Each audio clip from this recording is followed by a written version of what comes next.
एक गांव में पीलू चिड़िया अपने पति हरिया के साथ रहती थी। उनके 2 बच्चे थे। हरिया के पास केले का बागान था। वो केले उगाता और उन्हें बेचता था। इस तरह से उसमें से जो कमाई होती थी उससे वो अपना घर चलाता था। बहुत सालों बाद इस बार हरिया के खेत में केले की बहुत अच्छी फसल हुई थी। केले की अच्छी फसल देखकर पीलू चिड़िया अपने पति से कहती है, सुनिए जी, इस बार ऊपर वाले की कृपा से बहुत अच्छी फसल हुई है। इन्हें बेचकर जो पैसे मिलेंगे उनसे हम अपना एक पक्का घर बनाएंगे और अपने बच्चों का एक अच्छे स्कूल में दाखिला करवा देंगे। इस बार हम अपने सभी सपने पूरा करेंगे। इस पर हरिया कहता है, हाँ पीलू, इस बार भगवान को लगता है हमारी गरीबी देखकर दया आ गई, क्योंकि इस बार हमारे अलावा किसी की भी केले की अच्छी फसल नहीं हुई है। अब मैं ये फसल को ले जाकर शहर में बेच दूंगा। अगले दिन हरिया जब केले की फसल शहर में बेचने के लिए जाने लगता है, तब उसकी बेटी कहती है, पापा आप मेरे लिए शहर से क्या लेकर आओगे? अरे बेटा, तू ही बता दे तुझे क्या चाहिए। पापा आप मेरे लिए एक सुंदर सी गुड़िया लेकर आना। अच्छा ठीक है। उसका बेटा कहता है, पापा आप मेरे लिए एक चाबी वाला बंदर लेके आना। पीलू कहती है, ठीक है बच्चों, अब तुम अपने पापा को जाने दो। फिर हरिया अपनी फसल को शहर की मंडी में बेचने के लिए चला जाता है। शहर की मंडी में बहुत सारे पक्षी अपने अपने केले की फसल बेचने के लिए वहाँ पर आए थे। हरिया ये देखकर हैरान हो जाता है कि शहर की मंडी में केले की कीमत बहुत ही कम मिल रही थी। वो सोचता है, अरे ये क्या, शहर की मंडी में तो केले की कीमत और भी कम है। इतने में तो मेरी लागत भी नहीं निकलेगी। यहाँ पर तो खाद पानी और मजदूरी का भी पैसा नहीं मिलेगा। इस तरह हरिया बिना अपनी फसल बेचे वापस घर की तरफ लौट जाता है। पीलू ये देखकर अपने पति से कहती है, अरे ये क्या जी, आप तो बिना फसल बेचे ही वापस आ गए। फिर हरिया पूरी बात पीलू को अच्छे से बताता है।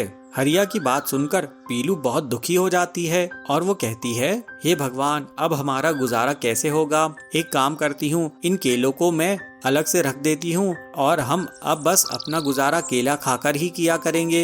इस तरह पूरा परिवार केला खाकर अपने दिन काटने लगे। एक दिन पीलू अपने बच्चों को केला देती है। पीलू के बच्चे केले को देखकर कहते हैं, मम्मी ये केला हम रोज रोज क्यों खा रहे हैं? मुझे तो आज आपके हाथ की बनी हुई केले की चिप्स ही खानी है, वरना मैं तो आज भूखा ही रह जाऊंगा। पीलू ठीक है बच्चों, मैं तुम्हारे लिए केले की चिप्स बनाती हूँ। ये कहकर पीलू किचन में चली जाती है।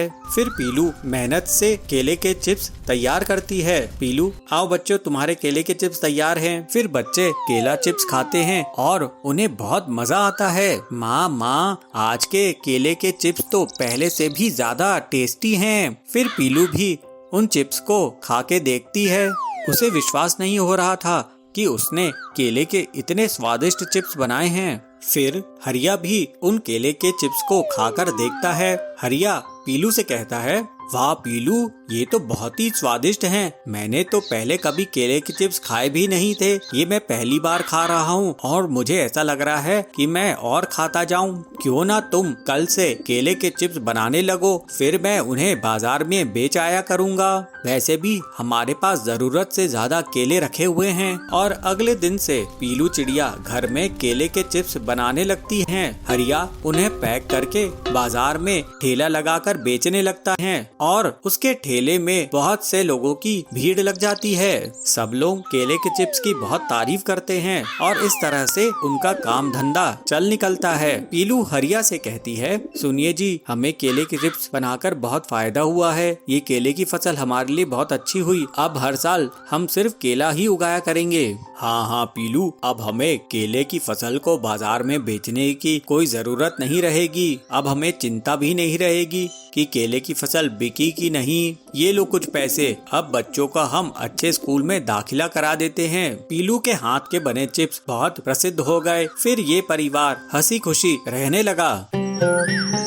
नंदन वन में पीलू चिड़िया अपने पति बबलू के साथ रहती थी। बबलू कबूतर बहुत ही आलसी था। वो कोई काम धंधा नहीं करता था। घर का खर्च चलाने के लिए पीलू चिड़िया पड़ोसियों के यहाँ कुछ काम कर लिया करती थी। ऐसे ही समय बीतता जाता है और पीलू चिड़िया को 2 बच्चे होते हैं। पीलू चिड़िया परेशान हो जाती है। वो सोचती है, हे भगवान, अब तो 2 बच्चे हो गए हैं। मैं घर का खर्च कैसे चलाऊंगी? मेरा पति आलसी और निकम्मा है, इससे तो कोई उम्मीद करना ही बेकार है। इस तरह कुछ दिन बीत जाते हैं, लेकिन बबलू कबूतर आलसी का आलसी ही रहता है। पीलू चिड़िया उस पर एक दिन जोर से चिल्लाती है, अरे कैसे पति हो, तुम्हें हमारा कुछ ख्याल नहीं? अरे मेरा ख्याल नहीं तो कम से कम बच्चों का तो सोचो, कुछ काम करो, उनके भविष्य के बारे में कुछ सोचो। क्या तुम नहीं चाहते कि हमारे बच्चे भी दूसरे पक्षियों की तरह आराम से जिंदगी गुजारे? तुम्हें कुछ तो शर्म आनी चाहिए। बबलू कबूतर गुस्से से उठता है और कहता है, अरे कमबख्त, मुझे चैन से सोने दे, जब देखो चिक चिक करती रहती है। क्या मैं नहीं करता तेरे बच्चों की देखभाल? मैंने नहीं कहा था तुझे बच्चे पैदा करने के लिए, तूने पैदा करी है, तू ही उन्हें संभाल, मैं अब तेरे साथ नहीं रहूंगा, मैं चला। ऐसा बोलकर बबलू कबूतर घर छोड़कर चला जाता है और पीलू चिड़िया उसे देखती रह जाती है। वो सोचती है, अच्छा हुआ खुद ही चला गया, घर में रहकर भी इससे कोई मदद नहीं होने वाली थी। पीलू अपने बच्चों को देखते हुए कहती है, मैं अपने बच्चों को बहुत सारी खुशियाँ दूंगी, मैं अपने बच्चों को अपने जैसा दुखी जीवन नहीं दूंगी। क्या हुआ, इनका बाप अगर भाग गया है तो मैं इन्हें माँ और बाप का प्यार दूंगी। इस तरह समय बीतने पर बच्चे भी बड़े हो जाते हैं और एक बार बारिश का मौसम आता है। बारिश बहुत दिनों तक लगातार होती है। क्या करूं, ये बारिश तो लगातार हो रही है, रुकने का नाम ही नहीं ले रही है, कहर बनकर बरस रही है। बारिश के कारण मैं काम पर भी नहीं जा पा रही और घर का सारा राशन भी खत्म हो गया है। मैं तो भूखी रह लूंगी, लेकिन बच्चों को भूखा कैसे रखूं? तभी उसके पास उसका छोटा बेटा आता है। वो कहता है, माँ मुझे भूख लग रही है, कुछ खाने को दो ना। बेटा थोड़ी देर रुक, मैं पड़ोस की कबूतरी से कुछ मांग लाऊंगी, तब तक तू थोड़ा पानी पी के अपना पेट भर ले। नहीं माँ, मुझे पानी नहीं पीना, मुझे भूख लग रही है, मुझे कुछ खाने को दो। मैं मजबूर हूँ बेटा, इतनी बारिश में बाहर कैसे जाऊँ मैं? तभी उसका बड़ा बेटा रोने लगता है। दोनों बच्चों की हालत देखकर पीलू चिड़िया अपने घोंसले से बाहर निकलती है और कहती है, तुम दोनों अपना ख्याल रखना, मैं अभी थोड़ी देर में तुम्हारे लिए कुछ खाने के लिए लेके आती हूँ। पीलू चिड़िया पास वाली सुंदरी कबूतरी के पास जाती है और उसे बुलाती है, सुंदरी,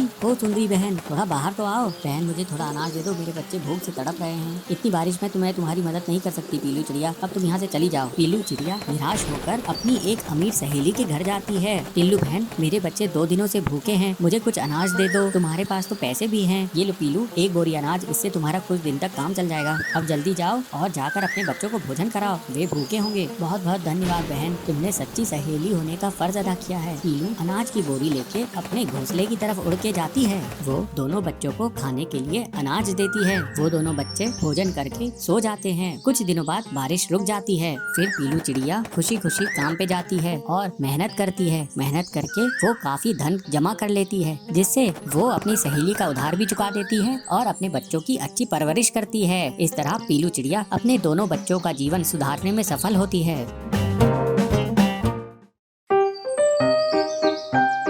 अमृता अपने माता पिता के साथ चिड़ियाघर की सैर करने जाती है। अमृता छोटी बच्ची थी और अपनी माँ की गोद में बैठ कर सैर कर रही थी, इसीलिए चिड़ियाघर में उसके लिए टिकट नहीं लगता। उसकी मम्मी खुद के लिए और उनकी पापा के लिए टिकट लेने गई। भैया 2 टिकट देना। तो अमृता पूछती है, मम्मी मेरे लिए टिकट नहीं लोगे? तो मम्मी कहती है, अरे बच्चे तुम तो छोटे हो, इसलिए तुम्हें कोई टिकट नहीं लगेगा। ऐसे कहते हुए तीनों चिड़ियाघर में जाते हैं। अमृता ने चिड़ियाघर में देखा कि अंदर एक तालाब है, उसमें ढेर सारे बतख और बगुला तैर रहे हैं। उसे बहुत अच्छा लगा तो अमृता बतख को पूछती है, अरे बतख मेरी सहेली बनोगी? मुझे भी पानी में तैरना बहुत अच्छा लगता है, क्या तुम मुझे सिखाओगी? तो उसको उत्तर में बतख क्वक क्वक क्वक क्वक क्वक क्वक करते हुए हंसता है। उसके बाद अमृता ने देखा कि एक बंदर बैठा है, वह छोटे छोटे बंदरों को खिला रहा है और उसके पीछे पीछे छोटे छोटे बंदर भाग रहे हैं। तो अमृता मम्मी को पूछती है, अरे माँ मुझे खाना खिलाने के लिए आप मेरे पीछे भागते हो, मगर बंदर को देखो, माँ आगे भाग रही है और बाकी बंदर पीछे। ऐसे कहते हुए जोर से हंसती है और उसकी माँ भी उसकी खुशी देखे उसकी खुशी में शामिल होती है। हाँ हाँ बच्चू, तुम भी तो बंदर से कम हो क्या, तुम मेरी प्यारी सी छोटी बंदर हो, ऐसे बोलती है। अमृता मम्मी पापा के साथ आगे जाते जाते देखती है एक भालू। उसके बाद लंबी गर्दन वाली एक जिराफ को देखा और ढेर सारे शेर को भी देखा। शेर बहुत जोरों से गरज रहा था। छोटे छोटे बच्चे उसको देखकर डर रहे थे। अरे माँ ये इतना क्यों गरज रहा है, मुझे भी डर लग रहा है। नहीं नहीं बेटे, ऐसे डरते नहीं हैं। शेर खामखा किसी के ऊपर हमला नहीं करेगा। अगर उसको भूख लगी है तो सिर्फ भूख मिटाने के लिए ही वो शिकार करता है। ये तो पिंजरे में है ना, तो डर किस बात की। तो अमृता बहुत खुश हुई और नजदीक से शेर को देख के तालियां बजाने लगी। फिर अमृता ने देखा एक हाथी का झुंड और उसके छोटे छोटे बच्चे भी वहाँ पर थे। वह आपस में खेल रहे थे और इस तमाशे को वहाँ के सारे बच्चे देखते हुए मंत्रमुग्ध हो गए थे। बड़ा हाथी छोटे छोटे हाथियों के बदन पे अपनी सूंड में पानी लेते हुए नहला रहा है और छोटे छोटे हाथी लाइन से अपनी माँ के पीछे आगे घूम रहे हैं। अमृत ये सब देख रही थी और उसे लगा अपनी माँ की गोद में बैठ के जो सैर कर रही है वो गलत है। जब वहाँ से बाहर निकले तो अमृत अपनी मम्मी की गोद में नहीं थी। अमृत ने चिड़ियाघर में ये भी देखा कि बहुत छोटे छोटे बच्चे वहाँ अपने पैरों पे चल रहे थे। कोई भी अपनी मम्मी पापा के गोद में बैठा हुआ नजर नहीं आया। अमृता भी अपनी मम्मी पापा के हाथ पकड़ के अपने छोटे छोटे पैरों से चलने लगी। असल में अमृता एक डरपोक और बहुत ही जिद्दी बच्ची थी। उसकी जिद को कम करने और डर को भगाने के लिए ही अमृत के मम्मी पापा उसे चिड़ियाघर ले आए थे।